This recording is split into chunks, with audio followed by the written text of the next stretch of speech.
They're very educated and very qualified. আমি জানি, আমি কোনো বোনকে অসম্মান করে কথা বলছি না, তবে বলতে বাধ্য হচ্ছি যে দেশের 80% মেয়ে বিয়ের সময় চরিত্র নয়, টাকাকে সবচেয়ে বেশি এরা গুরুত্ব দেওয়ার চেষ্টা করে। এবং আমি ঢাকা শহরের কথা কি বলবো, টাকা পাইলে কিছু মেয়েরা টাকলার সঙ্গ বিয়ের পিড়িতে বসে যায়। তাদের কাছে চরিত্র কোনো ম্যাটার করে না। ঢাকার গুলশানে ফ্ল্যাট থাকলে কিছু মেয়েরা টাকলার সঙ্গে বিয়ে করতে এক মুহূর্ত দেরি করে না যুবক ভাই। সেই মেয়েদেরকে বিনয়ের সাথে বলবো, আমার প্রিয় বোন, টাকা পাবেন, ঢাকার গুলশানে ফ্ল্যাটও পাবেন, গাড়িও পাবেন, তবে আপনার বয়স মাত্র 19। 70 বছরের বুইড়ার সঙ্গে আপনি আপনার মনের শান্তি কখনোই খুঁজে পাবেন না। আল্লাহ প্রিয় বোনদেরকে সঠিক বুঝ দান করুক। পড়েন সবাই আমিন। 3টা তাকবীর দিবেন, তাকবীর শেষ হবে। 2টা আয়াতের তাফসীর করব খুবই অল্প সময়ে। ফজরের নামাজটা আমাদের সবাইকে জামাতে পড়তে হবে, অল্প সময় ওয়াজ হবে, but that will be very constructive. এই যে ডানের ভাইরা আওয়াজ করা, জানি আমি জায়গা নাই, আমি বুঝতেছি জায়গা নাই। মিডিয়ার ভাইদেরকে ধাক্কা ধাক্কি করো না, একটু চুপ করে দাঁড়িয়ে থাকো, ঠিক আছে? বিবাহিত ভাইরা দিবেন প্রথম তাকবীর, সিঙ্গেল ভাইরা দিবেন সেকেন্ড তাকবীর, ঠিক আছে? I would like to test everyone who is more powerful. কার শক্তি কত বেশি আমি আজকে একটু চেক করতে চাই। বিবাহিত ভাইরা আপনারা আমার সম্মান বাঁচাবেন। বিবাহিত ভাইরা একটু কাশি দেওয়ার চেষ্টা করেন।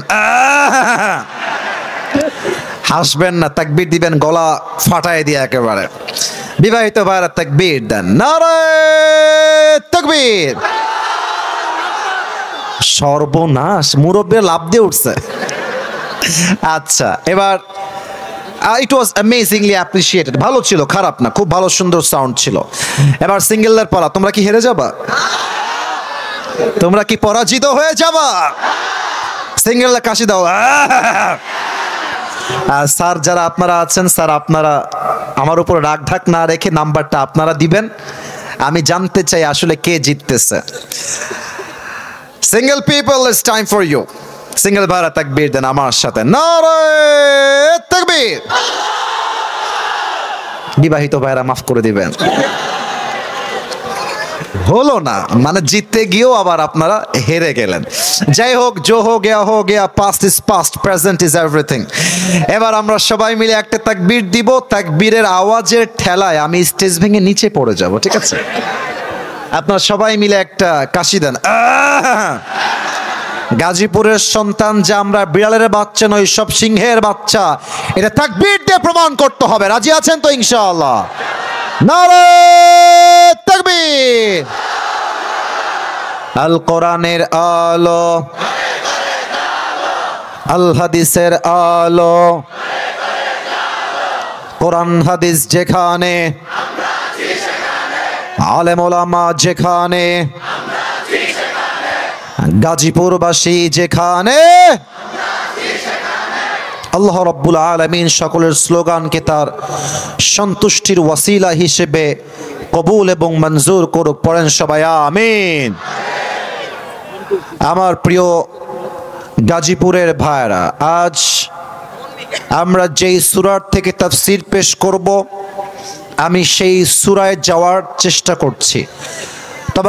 তবে সবাইকে একটা কথা বলবো, কেউ যদি আমার দোয়ার আগে যদি কোনো একজনও উঠে যায়, তার লুঙ্গি টান দিয়ে ধরে বসায় দেবেন। তবে খেয়াল রাখবেন লুঙ্গি যেন পুরোটা খুলে না যায়, ঠিক আছে? জাস্ট টান দিয়ে বসায় দিবেন, কারণ পুরো বছরে একদিন এসেছি, আবার কবে দেখা হবে জানি না। আজকের মাহফিলে এসেছি, দোয়া না করে কেউ বাসায় আমরা ফিরবো না, ঠিক না? আমি শুরু করছি আল্লাহর নামে, আল্লাহর কোরআন থেকে তাফসীর। আজ যে সূরার থেকে আমরা তাফসীর পেশ করব, সূরাটার নাম হচ্ছে সূরাতু আলাম নাশরাহ। আমার প্রিয় গাজীপুরের ভাইরা সবাই বলেন সূরাতু আলাম নাশরাহ। আওয়াজগুলো জোরে চাই, কারো আওয়াজ যেন কমে না যায়। সূরাতু আলাম নাশরাহ থেকে আজকে আমরা তাফসীর পেশ করার সর্বোচ্চ ট্রাই করব অল্প সময়ের ভেতরে। এই সূরাটা আছে 30 নম্বর পারা। বলেন সবাই, কত নম্বর পারা? 30 নম্বর পারা। এই সূরার আয়াত সংখ্যা হচ্ছে, এই যে কয়ে যায় এই নীল মিডিয়ার, আচ্ছা ঠিক আছে সাইডে যাও, খবরদার কেউ যেন আমি উঠতে না দেখি। This is the last warning for everyone, কেউ উঠে যাবেন না, সবাইকে আমি অবজার্ভ করার ট্রাই করছি। এই সূরার আয়াত সংখ্যা হচ্ছে মোট 8টা। গাজীপুরের ভাইরা মোট কয়টা? 8টা। তবে আজ আমরা 8টা আয়াতের ব্যাখ্যায় যাব না, আমরা জাস্ট 2টা আয়াতের ব্যাখ্যা শুনবো। জোরে সোরে বলেন সবাই, কয়টা আয়াত? আউযু বিল্লাহি মিনাশ শাইতানির রাজীম। বিসমিল্লাহির রহমানির রহিম। ফাইন্না মা'আল উসরি ইউসরা, ইন্না মা'আল উসরি ইউসরা। Indeed and verily, with every hardship there is ease. এই আয়াতের তর্জমা হচ্ছে প্রত্যেকটা কষ্টের সাথেই স্বস্তির দেখা, স্বস্তির সন্ধান। বলেন তো গাজীপুরের ভাইয়েরা আছে না নাই? আপনি যদি আমার কথাগুলো আজকে এখান থেকে শোনেন, এখান থেকে কথা বুঝে আসবে না, এখান থেকে শুনতে হবে, কারণ প্রত্যেকটা পয়েন্ট খুবই ডিপ। যদি আপনি দিল দিয়ে না শুনেন, ইহা সে শুনোগে ইহা সে নিকাল জায়গা। এজন্য কান দিয়ে নয়, যতটুকু শুনবেন দিল দিয়ে শুনবেন। রাজি আছেন তো সবাই ইনশাআল্লাহ? তাহলে আমি সবার থেকে তর্জমাটা মুখস্থ শুনতে চাই। আমি বলবো প্রথম ধাপ, আপনারা বলবেন সেকেন্ড ধাপ। কষ্টের সাথেই আছে, এই জোরে কোন, বামে সাউন্ড নাই, ডানে পারফেক্ট সাউন্ড, মাশাআল্লাহ। কষ্টের সাথেই আছে স্বস্তি বা সুখ। এটা হচ্ছে সূরাতু আলাম নাশরাহ এর 5 এবং 6 নম্বর আয়াত। এই 2টা আয়াতের আমি আজ তাফসীর থেকে 4টা ব্যাখ্যা দিব। Look at my 4 fingers. সবাই বলেন কয়টা ব্যাখ্যা? 4টা। 4টা ব্যাখ্যা শেষ হবে, 2টা ঘটনা বলবো, দোয়া হবে, and then we will go back to our home. বলেন সবাই ইনশাআল্লাহ। আসুন আমরা ব্যাখ্যায় ফিরে যাই। আমি দেখতে পাচ্ছি এখানে অনেক মাদ্রাসার ছাত্র ভাইয়েরাও আছেন। এটা খুবই আমার জন্য সৌভাগ্যের বিষয় যে আপনারা মাহফিলে অংশগ্রহণ করেছেন।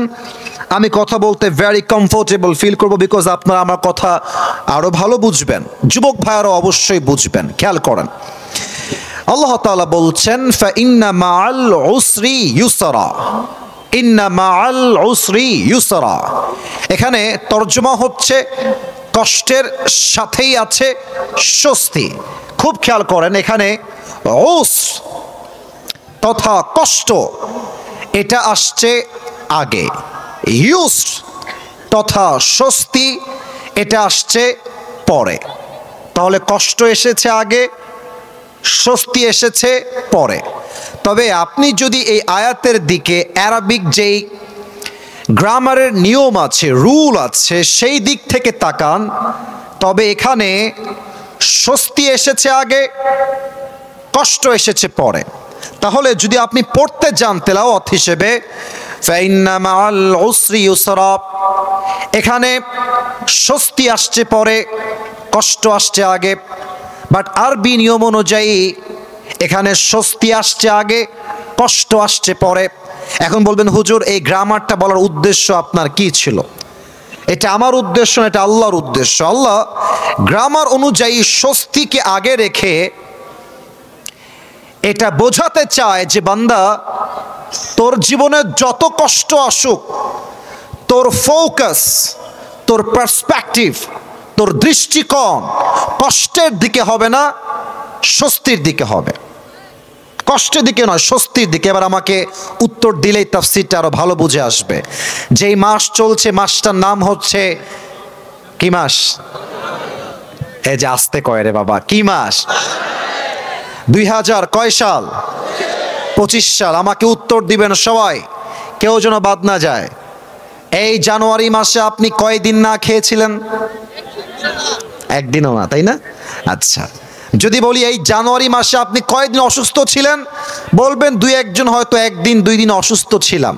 এর মানে আপনি যদি পুরো জীবনটাকে একটু অবজার্ভ করেন, দেখবেন যে আপনার জীবনে কষ্টের সংখ্যা কম, স্বস্তির সংখ্যা বেশি। ঠিক কিনা বলে? আল্লাহ বলছে, বান্দা কষ্টের দিকে তাকাস না, স্বস্তির দিকে তাকিয়ে দেখ, তোকে তোর জীবনটাকে সুন্দর করে দিবে একজন। তিনি কে? এখন চলছে শীতকাল। সেই দিন আমার প্রোগ্রাম ছিল বগুড়া। নাম শুনছেন না আপনারা? বগুড়া একটা উন্নত জেলা। তো আমি প্রোগ্রামে গেলাম, আল্লাহ তাআলার যেটা ফয়সালা আর কি। গাড়িটা নষ্ট হয়ে গেছে, আমার গাড়িও নষ্ট, যে গাড়ি ভাড়া করে নিয়ে আসছি ওই গাড়িও নষ্ট, দুইটাই নষ্ট রাস্তার মাঝে। রাত বাজে 2টা, কনকনে শীতে আমি থরথর থরথর করে কাঁপছি। বিশ্বাস করুন, আমি যতই বড় হুজুর হই আর যত বড়ই ফেমাস মানুষ হই না কেন, ডিপ্রেশন, চিন্তা প্রত্যেকটা মানুষের ন্যাচার, প্রত্যেকটা মানুষের দুশ্চিন্তা মাঝে মাঝে একটু হলেও হয়। কথা ঠিক আছে আমার? বিশ্বাস করেন, আমি গাড়িতে বসে বসে ভাবছি, ইসরে এত কনকনে শীত, আমার কত কষ্ট হচ্ছে। আল্লাহ, তুমি আমাকে এত কষ্ট কেন দিচ্ছ? আমি তোমার দিনের কাজ করছি, এটা মাথায় চিন্তা করছি। সিএনজি এলো, সিএনজিতে ব্যাগ উঠালাম, যাচ্ছি অন্য আর একটা গাড়ি নেওয়ার জন্য। তো আমাকে যখন বগুড়ার রেল স্টেশন দিয়ে ক্রস করানো হলো, চিন্তা চেঞ্জ হয়ে গেল। আমি দেখলাম আমি শীতে কাঁপছি, আমার ভেতরে 2টা গেঞ্জি, উপরে জ্যাকেট, তার উপরে শাল বা চাদর পরে আছি। আমার স্টেশনে সাডেনলি চোখ পড়লো স্টেশনের দিকে। এই রিসেন্টলি মাত্র 20-25 দিন আগের কথা বলছি। আমি দেখলাম স্টেশনে পিচ্চিরা শুয়ে আছে, বাচ্চা, গায়ে জামা নাই, কোনো মতে ছেঁড়া বস্তা দিয়ে মুড়ি দিয়ে আছে। মুরব্বীরা শুয়ে আছে, বৃদ্ধা মা শুয়ে আছে, খেতা আছে, ল্যাপ নাই, কম্বল নাই। আমি বুঝলাম, ফাইন্না মাআল উসরি ইউসরা, বান্দা যা আছে তাই দেখ, যা নাই তাই দেখিস না। ঢাকার গুলশানে যখন যাবেন, BMW, Mercedes, range rover, Rolle's Royals, C-HR, কত ব্র্যান্ডের গাড়ি নেবেন, সব আছে গুলশানে।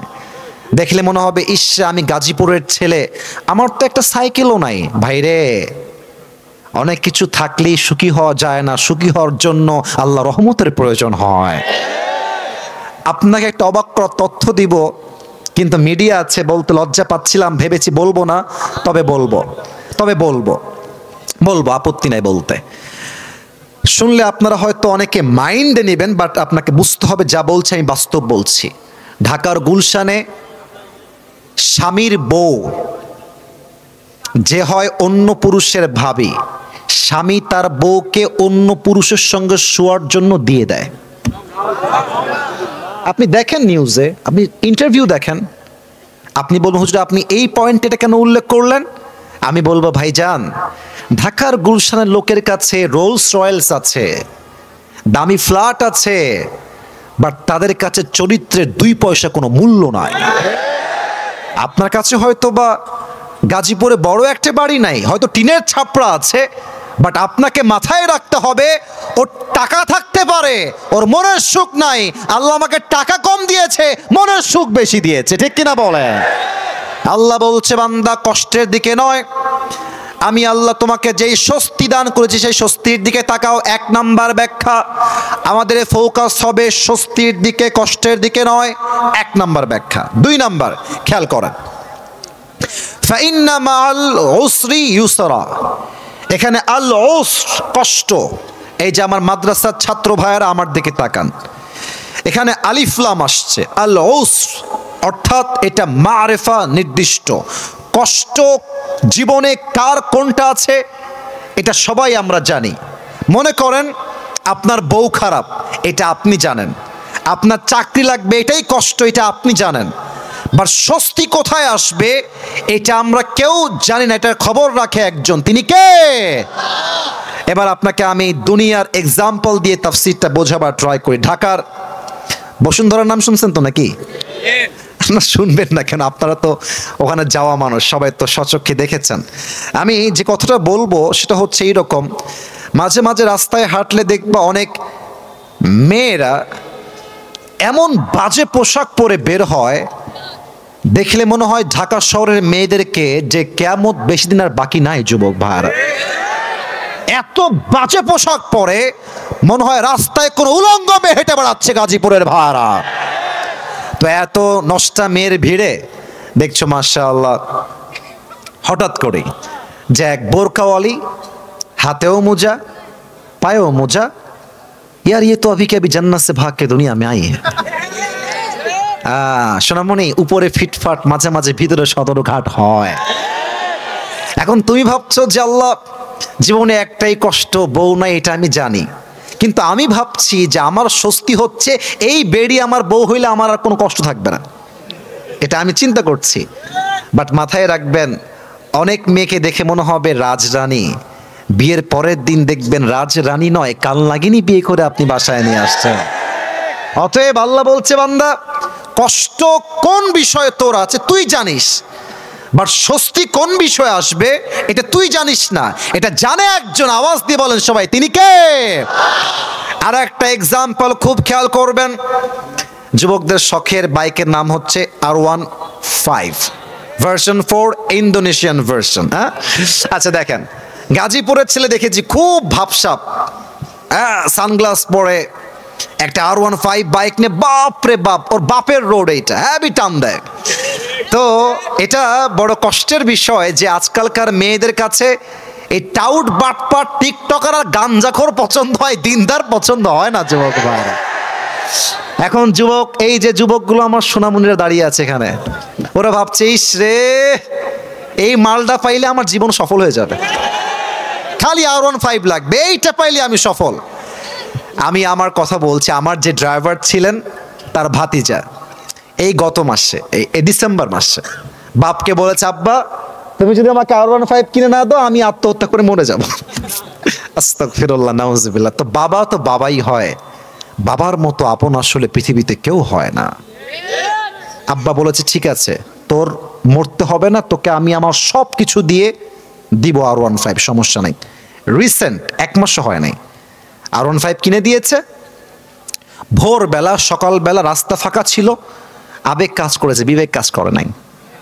গাড়ি তুলেছে 120-এ 30-এ, তো ঠাস করে রাস্তা দিয়ে একটা গাড়ি চলে আসছে মাঝখানে সামনে দিয়ে, আর এটাকে কন্ট্রোল করতে পারে নাই, সোজা গিয়ে খাম্বার সঙ্গে মেরে দিয়েছে, জায়গায় স্পট ডেথ, জায়গায় শেষ।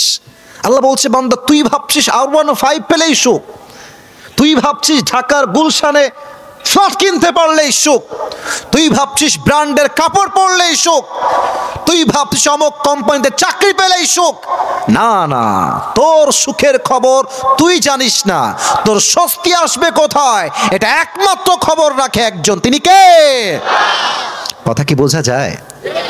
আমার তাফসীরের কথাগুলো কি বোঝা যায়? যায় যায় যায় তাহলে এটা কয় নাম্বার পয়েন্ট গেল? এই ভাইরা জুড়ে কোন সবাই কয়? 3 নাম্বার পয়েন্ট আরো বড় মারাত্মক, একটু খেয়াল করবেন। ফা ইন্না মাআল উসরি ইউসরা, ইন্না মাআল উসরি ইউসরা, দুইটা আয়াতের শুরুতে একটা হরফ আছে, এটা হচ্ছে ইন্না। সবার থেকে জানতে চাই এই হরফটার নাম কি? এই যে আমার কওমি ছাত্র ভাইরা যারা আছেন, they know this very well, তারা আমার চাইতে আরো ভালো জানে। এটা হচ্ছে হুরুফে মুশাব্বাহা বিল ফিআল। যখন ইন্না কোনো বাক্যের শুরুতে আসে, বাক্যের মাঝে যেই সন্দেহ থাকে সেই সন্দেহ সব দূর করে দেয়। অনেক যুবক মনে মনে ভাবে যে বয়স তো 25 হয়ে গেল, বিয়ে কি শালা হবেই না আমার? আহা, হ্যাঁ এরকম আছে, বিয়ে কি হবেই না, আহা আমি কি আজীবন সিঙ্গেল মরবো, এটা আমিও ভাবতাম। তো আল্লাহ বলছে, বান্দা যতই টেনশন করিস না, ফা ইন্না মাআল উসরি ইউসরা, নিশ্চিত তোর সমস্ত হতাশা দূর করবে একজন, তিনি কে? ফা ইন্না, নিশ্চিত কষ্ট দূর হবে। 4 নাম্বার ব্যাখ্যা, শেষ ব্যাখ্যা আমার, আল্লাহ রাব্বুল আলামিন বলছে ফা ইন্না মাআল উসরি ইউসরা, এখানে তরজমা হবে কষ্টের সাথেই আছে সুখ। আমরা তরজমা মাঝে মাঝে করি কষ্টের পরেই সুখ, এটা ভুল তরজমা, এই তরজমা করা যাবে না। কারণ কি, খেয়াল করেন, যদি কষ্টের পরেই সুখ তরজমা হতো তাহলে আল্লাহ বলতেন ফা ইন্না বা'দাল উসরি ইউসরা, কিন্তু কষ্টের পরেই সুখ নয়, কষ্টের সাথেই স্বস্তি। আল্লাহ বলছে ফা ইন্না মা'আল উসরি ইউসরা, এর ব্যাখ্যায় একটা ঘটনা বলতে চাই আমি আমার জীবন থেকে, বলা যাবে নাকি যাবে না? আপনারা আমাকে ফেসবুকে আগে দেখেছেন নাকি কখনো?